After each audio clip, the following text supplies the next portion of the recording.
Shannon, you need help. And this is me and everyone else asking you to go get help. Not just for yourself, but for the people that you have hurt. You need to take that long, hard look in the mirror like I did and see the ugly, broken pieces. There's no magic glue to put every single piece back together perfectly, but once it's all put back together, there is a clear reflection. Hello, my gorgeous people, and welcome back to my channel. Thank you so much for clicking on today's video. Before we hop into it, I do just want to say a quick and massive thank you to everyone who watched my last video on CreepShow art. I know all of this is absolutely mind-blowing information, but I do appreciate the support, and I just wanted to acknowledge that. With that being said, however, I do want to continue the conversation today because in the last 24 hours, we have received yet some more information. For those of you who don't know, Emily Artful did release her video yesterday, and within it, there was tons of receipts, details, and lots of creepiness. You can find Emily's video down in the description below. I do highly recommend you guys go and check it out. It is a little bit of a longer format, but if you're following this story and you're interested, it's definitely worth the watch. The storyline for all of this actually started about a decade ago between Emily and CreepShow Art's now husband, Anthony. Now, according to Emily, the relationship itself did not last that long. She said it was super short-lived due to the fact that there was a lot of toxicity and they were very codependent. During their time together, though, Emily did learn a lot about Anthony, and she did share some of that in her video as well. Honestly, you guys, there was some weird stuff going on from the very beginning. But I'm afraid of him. I was and I am still afraid of him. He talked about in detail shooting up his school, who he would shoot. You know, oh, if I could go back and shoot up these people. He is the kind of person to just snap, get in the car, drive cross country and kill me. I literally have a written up statement saying if anything mysterious happens to me, this is who you should be worried about. This is who your suspect should be. Yeah, like I said, super freaking weird. And on top of all that, Anthony was really controlling as well, so Emily wasn't able to talk to anyone. And this is essentially why they split up, because Emily apparently left a comment under one of her friend's photos, and Anthony did not like it. Now, mind you, Anthony is the one that split off the relationship, but this did not stop him from sending her countless amounts of nasty and hateful messages. He even had some of his friends calling her and harassing her as well. As you can see, the relationship between these two people was already pretty bad and toxic, and that was well before CreepShow Art ever got involved. Emily states in her video that the hate comments and the random friend requests from people she had never laid eyes on started to happen more and more. And keep in mind, all of this was happening well before she ever even created her YouTube channel, and she wasn't really known on any other social media platform. So this gave Emily a good idea that it was someone she actually knew personally, and she states now in her video that she always suspected it to be her ex, which I actually believe because there are multiple occasions within the screenshots where she does call him by name and begs him to leave her alone. This manic behavior went on for several years, with her hacker being so relentless, even going as far as hacking her accounts and having her fired from her job. Because of all of this, there was a brief period of time where Emily herself was homeless, and it took her quite a while to get back on her feet. One thing that I did notice pretty quickly within Emily's video is that CreepShow and Emily's life story is scary similar. For those of you who follow CreepShow, then you probably know she has talked about her homelessness and the struggle she went through during that point of her life quite a bit. In Emily's video, she does expose the fact that CreepShow and her boyfriend never had to be homeless. They chose to be homeless. And of course, she brought the receipts. So Shannon was never technically quote unquote homeless. I mean, she was without a home, but in the traditional sense, her and Anthony were homeless by choice. And I know that because listen to what Anthony says in this video he posted on his YouTube channel in August of last year. So in this video, I wanted to go over what it was like to be homeless, or kind of partially be homeless, living out of a car for about 2.5, 3 years or so. And keep in mind, this was a conscious decision to do this. We didn't get evicted and thrown out on the street or something like that. We planned for this for about 6 months to about a year or so.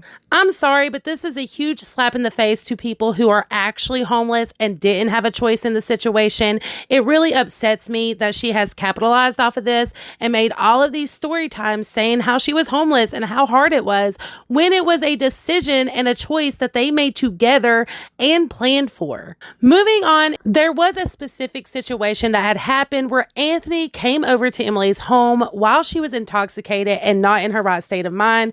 Emily says that she only remembers bits and pieces from that night, but she knows beyond a shadow of a doubt that Anthony took advantage of her. The very next day, she started receiving all these messages from sock puppet accounts, spinning this narrative that she was a homewrecker and a horrible person for what she'd done. Keep in mind, you guys, no one knew about this situation except for Emily and Anthony, and Emily doesn't even remember most of it. So Anthony had to have been the one to go back and say something. Emily does state that she did not know at the time that Anthony was seeing anyone, but of course we are now inclined to believe that he was seeing CreepShow, and CreepShow was the one sending those messages. Not long after all of that happened, CreepShow did make it public knowledge that she was not only seeing but working with Anthony by drawing a picture of him on her IG.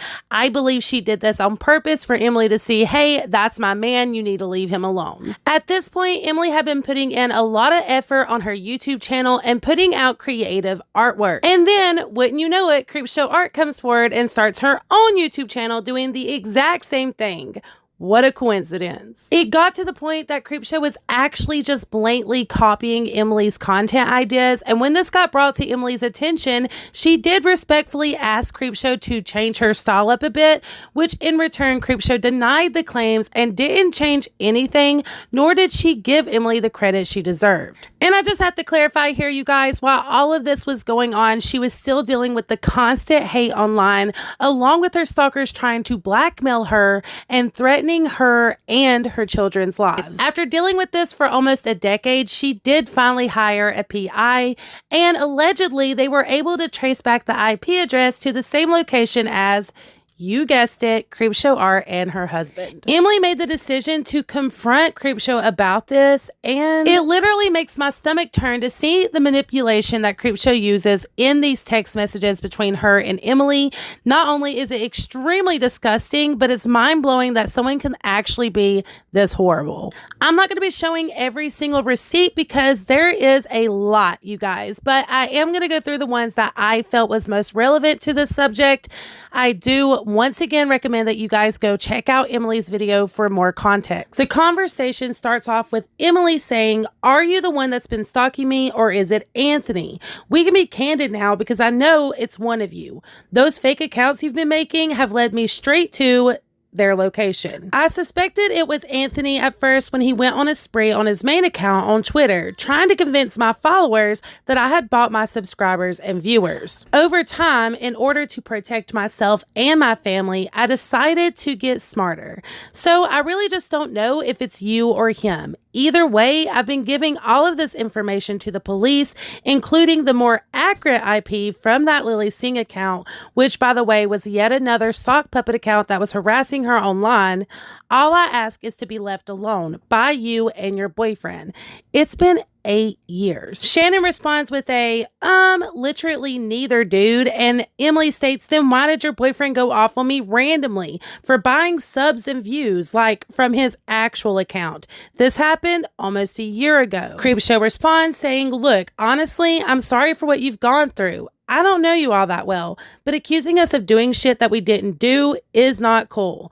Like, Anthony already told me that you thought he did it, and honestly, I didn't worry about it because it didn't seem to be that big of a deal. In my personal opinion, you guys, in these messages alone, it already makes them look extremely guilty, because why would Anthony think that she thought it was him if he wasn't guilty? And furthermore, why would he be telling CreepShow about it, his new girlfriend? And CreepShow going on saying, look, I don't really know you that well. You don't really know me. That's manipulation one-on-one. And once again, like I said, it just makes them look extremely guilty. And this isn't even the meat and potatoes of the conversation. Emily replies saying, look, all I'm saying is I want to be left alone. If it's not you, then great. But I just find it strange. I have zero contact with Anthony, and then he just explodes at me randomly from his personal account. with his name attached to it. CreepShow responds, I feel ya, but I can guarantee it's not him. If you want to Skype or FaceTime, I'm up for it because literally I have nothing to hide on this end. And with that being said, Anthony has a trollish sense of humor. He thought it was funny, but I guess it crossed the line.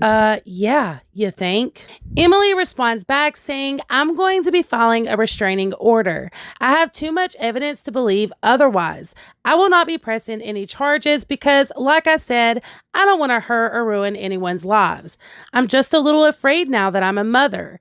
I want to protect my children and family at all costs. The restraining order will prevent Anthony and you, by association of IP, from contacting me. But that's okay because we don't really need to talk anyways.